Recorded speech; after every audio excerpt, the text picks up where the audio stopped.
নবম শ্রেণীর সুপ্রিয় শিক্ষার্থীবৃন্দ, আসসালামু আলাইকুম। আশা করি বাড়িতে রয়েছো, ভালো রয়েছো এবং অভিভাবকের সুনিবিড় পরিচর্যায় তোমরা তোমাদের অধ্যয়ন কার্যক্রম চালিয়ে যাচ্ছ। আমি মোহাম্মদ নিজাম আকন্দ, সহকারী শিক্ষক সামাজিক বিজ্ঞান, Ghatail cantonment public school and college.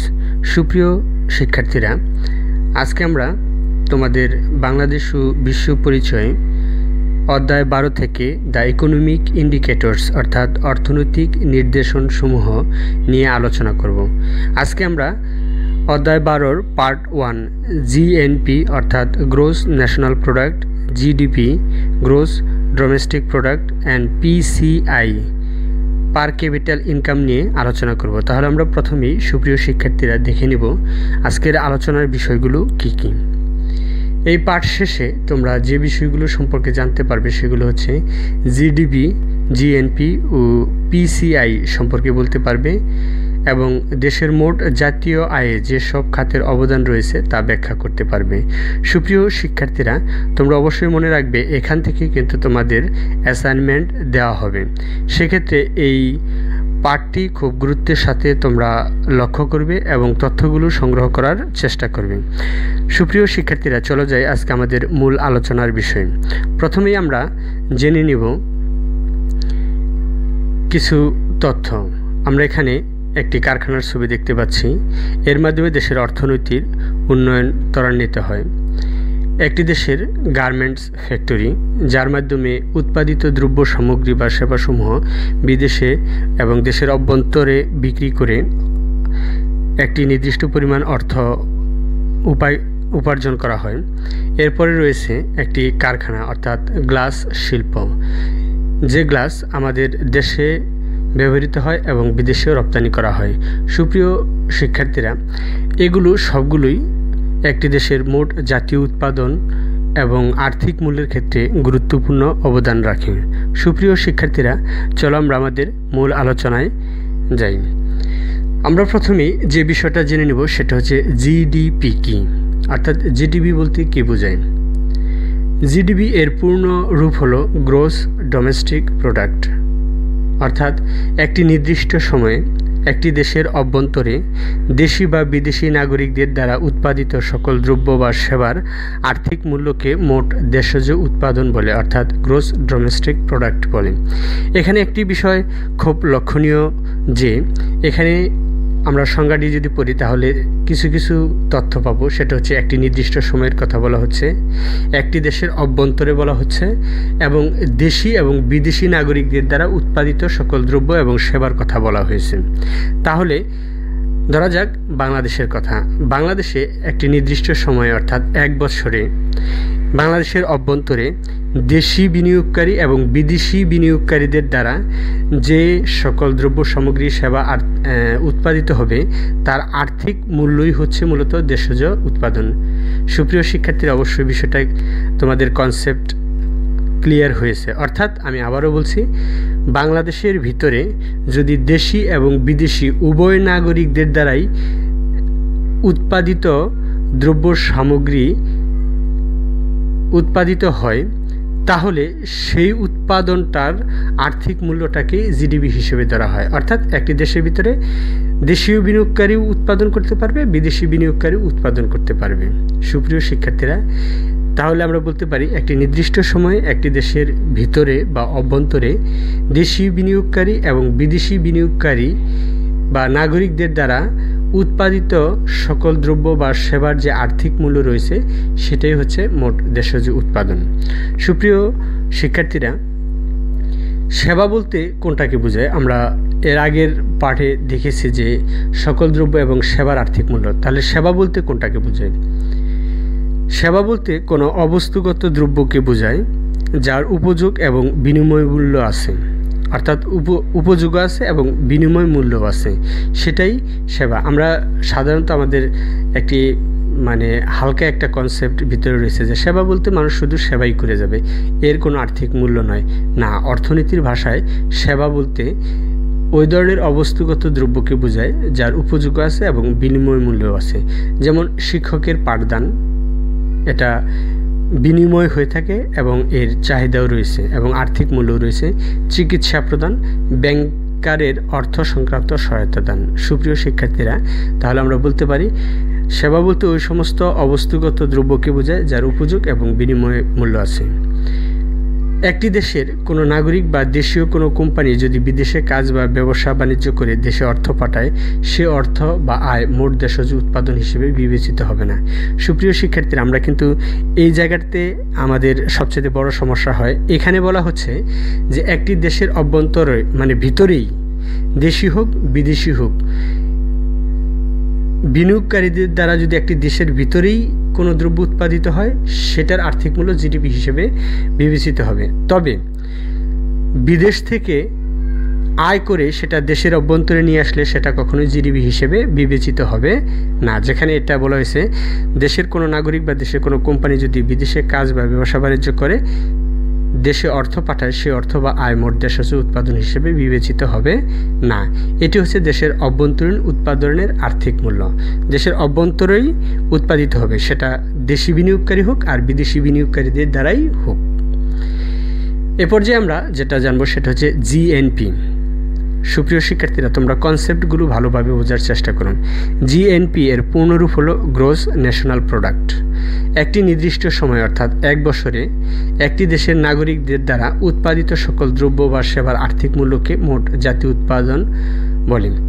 সুপ্রিয় শিক্ষার্থীরা, এখানে একটি বিষয় লক্ষণীয় যে এখানে নির্দিষ্ট সময়ের কথা বলা হয়েছে, একটি দেশের নাগরিকদের দ্বারা কথা বলা হয়েছে, কিন্তু এই কথাটি বলা হয় নাই যে ওই দ্রব্য বা আয় একটি দেশের অভ্যন্তরেই হতে হবে।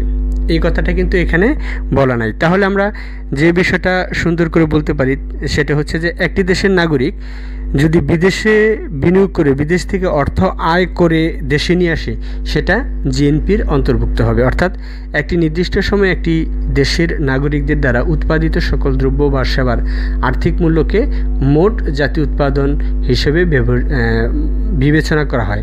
এক্ষেত্রে একটি দেশের নাগরিক যদি বিদেশে বিনিয়োগ করে ওই বিনিয়োগের অর্থ দেশে নিয়ে আসলে সেটাও এই জিএনপি বা গ্রোস ন্যাশনাল প্রোডাক্টের অন্তর্ভুক্ত হবে।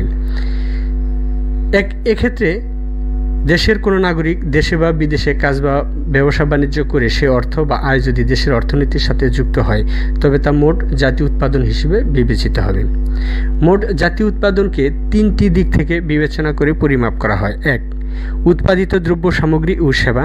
2. উৎপাদনের উপকরণের অর্জিত ব্যয়। এবং 3 হচ্ছে সমাজের মোট ব্যয়। অর্থাৎ এই তিনটি বিষয়কে সামনে রেখে বা লক্ষ্যকে সামনে রেখেই মূলত একটি দেশের মোট জাতীয় উৎপাদন বিবেচনা করা হয়। সুপ্রিয় শিক্ষার্থীরা, মোট ব্যয়ের ভিত্তিতে মোট জাতীয় উৎপাদন নির্ধারণ করা হয়।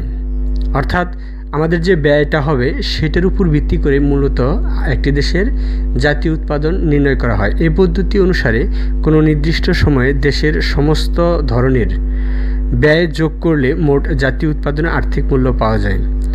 সুপ্রিয় শিক্ষার্থীরা, এক্ষেত্রে আমরা যে জিনিসটা লক্ষ্য করতে পারি যে আমাদের যে জাতীয় উৎপাদনটা আছে সেই জাতীয় উৎপাদনটা মূলত দুভাবে ব্যয় হয়। এক হচ্ছে ভোগ্যদ্রব্য ও সেবা কেনার জন্য, আর দ্বিতীয় হচ্ছে বিনিয়োগ করার জন্য। ব্যয়কারীদের আবার 3 শ্রেণীতে ভাগ করা হয়েছে। যারা ব্যয় করবে এদেরকে আবার 3টা শ্রেণীতে ভাগ করা হয়েছে। তাহলে কারা ব্যয় করবে আমরা দেখে নেই। সরকার, সরকারি বেসরকারি প্রতিষ্ঠান এবং জনগণ। অর্থাৎ এই 3টা শ্রেণী মূলত এই ব্যয়টা করে থাকে। সুপ্রিয় শিক্ষার্থীরা, আমরা জিডিপি জিএনপি সম্পর্কে জানলাম। এ পর্যায়ে আমরা যেটা জানবো সেটা হচ্ছে পিসিআই। অর্থাৎ পিসিআই এর ফুল মিনিং হচ্ছে পার ক্যাপিটাল ইনকাম, অর্থাৎ মাথাপিছু আয়। একটি দেশের মোট অভ্যন্তরীণ উৎপাদনের যোগফলকে সেই দেশের মোট জনসংখ্যা দ্বারা ভাগ করলে মাথাপিছু আয় পাওয়া যায়। অর্থাৎ একটি দেশে অভ্যন্তরে যে উৎপাদন হবে তার আর্থিক মূল্যকে ওই দেশের মোট জনসংখ্যা দ্বারা ভাগ করলে যেটা পাওয়া যাবে সেটা হচ্ছে মাথাপিছু আয়। ধরা যাক একটি দেশে লোকসংখ্যা হচ্ছে 50 জন আর আয় হচ্ছে মোট অভ্যন্তরীণ উৎপাদনের যোগফল হচ্ছে 500 টাকা। তাহলে 500কে 50 দ্বারা ভাগ করলে যেটা আসবে সেটাই হচ্ছে মাথাপিছু আয়। তাহলে আমরা এবার গাণিতিক সূত্রের মাধ্যমে বিষয়টা জেনে নিতে পারি। মাথাপিছু আয় দুটি পৃথক মান দ্বারা নির্ধারিত হয়। একটা হচ্ছে মোট জাতীয় আয় এবং মোট জনসংখ্যা, অর্থাৎ মোট জাতীয় আয়কে মোট জনসংখ্যা দ্বারা ভাগ করলে যেটা পাওয়া যাবে সেটাই হচ্ছে মাথাপিছু আয়। পিসিআই অর্থাৎ পার ক্যাপিটাল ইনকাম এর মাধ্যমে দেশের মানুষের সার্বিক জীবনযাত্রার মান নির্ধারণ করা হয়। যে দেশের মাথাপিছু আয় যত বেশি, সে দেশের জনগণের জীবনযাত্রার মান তত উন্নত এবং অর্থনীতি তত বেশি শক্তিশালী। আমরা মূলত যদি বলি যুক্তরাষ্ট্রে মাথাপিছু আয় $1,00,000 আর বাংলাদেশের মাথাপিছু আয় $100, তাহলে তোমরা স্বাভাবিকভাবেই বুঝতে পারতেছো যে আমেরিকান জনগণের আয় বেশি এবং সেক্ষেত্রে তাদের জীবনযাত্রার মানটাও বেশি, অর্থাৎ তারা তাদের ব্যবহৃত জিনিস, গাড়ি, ফ্ল্যাট উন্নত মানের। সেক্ষেত্রে আমাদের আয় কম বলে আমাদের ফ্ল্যাট এবং গাড়ি এবং জীবনযাত্রার মান নিম্নমানের। সুতরাং পিসিআই এর মাধ্যমেই বোঝা যায় যে একটি দেশের জনগণ তাদের জীবনযাত্রা কিভাবে পরিচালনা করছেন। সুপ্রিয় শিক্ষার্থীরা, মাথাপিছু আয় কোনো নির্দিষ্ট বছরের মোট জাতীয় আয়কে ওই বছরের মোট জনসংখ্যা দ্বারা ভাগ। সংকেতের সাহায্যে মাথাপিছু আয় প্রকাশ করলে আমরা পাই, তোমরা সূত্র দেখতে পাচ্ছ, মাথাপিছু আয় ওয়াই মোট জাতীয় আয়, পি মোট জনসংখ্যা। এক্ষেত্রে ধরো 2011 সালের মধ্য সময়ে বাংলাদেশের মোট জনসংখ্যা 14 কোটি এবং ওই সময়ে মোট জাতীয় আয় $7,000 কোটি মার্কিন ডলার। সুতরাং মাথাপিছু আয় হবে হচ্ছে $500। এক্ষেত্রে একটি বিষয় গুরুত্বপূর্ণ যে কোনো দেশের জনগণের মাথাপিছু আয় দ্বিগুণ হয়ে যায়, আবার একই সাথে দ্রব্যমূল্য স্তরও দ্বিগুণ হয়, তাহলে প্রকৃতপক্ষে জীবনযাত্রার মান একই থাকবে, কারণ ওই দ্বিগুণ আয় দিয়ে ব্যক্তি প্রকৃতপক্ষে একই পরিমাণ দ্রব্য সেবা ক্রয় করতে পারে। অর্থাৎ তার আর্থিক আয় দ্বিগুণ হলেও তার প্রকৃত আয় বৃদ্ধি পায়নি, কারণ আর্থিক আয় ও দ্রব্যমূল্য একই হারে বৃদ্ধি পেয়েছে। তবে মূল্যস্তর অপরিবর্তিত থেকে মাথাপিছু আয় বাড়লে জীবনযাত্রার মান বৃদ্ধি পাবে। অর্থাৎ গত বছরের মূল্যস্তর যদি 100 টাকা হয় আর মাথাপিছু আয় যদি 120 টাকা হয়, এবছর যদি মূল্যস্তর 100 টাকাই থাকে এবং মাথাপিছু আয় যদি 140 টাকা হয়, তাহলে এক্ষেত্রে জনগণের জীবনযাত্রার মান বৃদ্ধি পাবে। সুপ্রিয় শিক্ষার্থীরা, আমরা বাংলাদেশের যে জাতীয় আয়ের বিভিন্ন খাত রয়েছে, অর্থাৎ যে খাতগুলো থেকে অর্থনৈতিক উন্নয়ন ঘটে সেই খাতগুলো একটু দেখি। কৃষি বনজ সম্পদ হচ্ছে 15.02, মৎস্য 4.39, শিল্প 18.96, পাইকারি ও খুচরা বাণিজ্য 14.24, পরিবহন ও যোগাযোগ 10.74 এবং স্বাস্থ্য ও সেবা খাতে 2.46। এই হচ্ছে আমাদের বাংলাদেশের জাতীয় আয়ের বিভিন্ন খাতের অবদান। এক্ষেত্রে আমরা বিশ্বব্যাংকের মাথাপিছু মোট জাতীয় আয়ের ভিত্তিতে পৃথিবীর দেশগুলোকে 3টি প্রধান ভাগে ভাগ করা হয়েছে, অর্থাৎ মাথাপিছু আয়ের ভিত্তিতেই উচ্চ আয়ের দেশ, মধ্যম আয়ের দেশ এবং নিম্ন আয়ের দেশে বিভক্ত করা হয়েছে। তাহলে আমরা সুপ্রিয় শিক্ষার্থীরা আমরা দেখি যে বিশ্বব্যাংক মাথাপিছুর মোট জাতীয় আয়ের ভিত্তিতে যে দেশগুলোকে ভাগ করেছে সেটা কত ডলারের মধ্যে উচ্চ আয়ের দেশ আর কত ডলারের মধ্যে মধ্য আয়ের দেশ এবং কত ডলার হলে নিম্ন আয়ের দেশ হিসেবে বিবেচিত হবে। এক্ষেত্রে আমরা লক্ষ্য করব প্রথমেই, সেটা হচ্ছে উচ্চ আয়ের দেশ, অর্থাৎ কোনো দেশের মাথাপিছু আয় যদি $12,276 বা এর উপরে হয়, তাহলে ওই দেশ উচ্চ আয়ের দেশ হিসেবে পরিচিত। অর্থাৎ কোনো দেশের মাথাপিছু আয় যদি $12,276 বা এর উপরে হয়, তাহলে ওই দেশ উচ্চ আয়ের দেশ হিসেবে বিবেচিত হবে। এক্ষেত্রে মধ্যম আয়ের দেশকে সাধারণত বলা হয় হচ্ছে $1,006 থেকে $12,275 ভিতরে, অর্থাৎ জনগণের জীবনযাত্রার মান মানে জনগণের মাথাপিছু আয় যদি $1,600 থেকে $12,275 মধ্যে হয়, তাহলে সেটা মধ্য আয়ের দেশ হিসেবে বিবেচিত। আবার মধ্য আয়ের দেশকে দুটি ভাগে ভাগ করা হয়েছে, একটি হচ্ছে উচ্চ মধ্য আয়ের দেশ আর একটি হচ্ছে নিম্ন মধ্য আয়ের দেশ। এক্ষেত্রে $3,976 থেকে $12,275 হলে সেটা উচ্চ মধ্য আয়ের দেশ, আর 1,006 থেকে $3,975 হলে সেটা নিম্ন মধ্য আয়ের দেশ হিসেবে বিবেচিত হবে। সুপ্রিয় শিক্ষার্থীরা, নিম্ন আয়ের দেশ কোনো দেশের জনগণের মাথাপিছু আয় যদি $1,005 বা এর চেয়ে কম হয়, তাহলে সে দেশ নিম্ন আয়ের দেশ হিসেবে পরিচিত হবে। সুপ্রিয় শিক্ষার্থীরা, আমরা এতক্ষণ কোন দেশটাকে মধ্যম আয়ের দেশ বলা হয়, উচ্চ আয়ের দেশ বলা হয় এবং নিম্ন আয়ের দেশ বলা হয় সেটা আমরা জেনে নিলাম। অর্থাৎ জনগণের মাথাপিছু আয়ের উপর ভিত্তি করেই মূলত পৃথিবীর বিভিন্ন দেশকে 3টি ভাগে ভাগ করা হয়েছে, একটি উচ্চ আয়ের দেশ, মধ্য আয়ের দেশ এবং নিম্ন আয়ের দেশ। সুপ্রিয় শিক্ষার্থীরা, আমরা এ পর্যায়ে যে বিষয়গুলো দেখলাম সেটা হচ্ছে আমাদের অর্থনীতির, একটি দেশের অর্থনৈতিক উন্নয়নের যে নির্দেশকগুলো রয়েছে বা অর্থনীতিকে নির্ণয় করার যে নির্দেশকগুলো রয়েছে সেগুলো সম্পর্কে জানলাম। তোমরা অবশ্যই বিষয়গুলো অ্যাসাইনমেন্টের জন্য খুব সুন্দর করে মনে রাখবে। আমরা খুব শীঘ্রই তোমাদেরকে অ্যাসাইনমেন্ট দেব। আমাদের অনলাইন ক্লাসে সম্পৃক্ত থাকার জন্য তোমাদের সবাইকে ধন্যবাদ।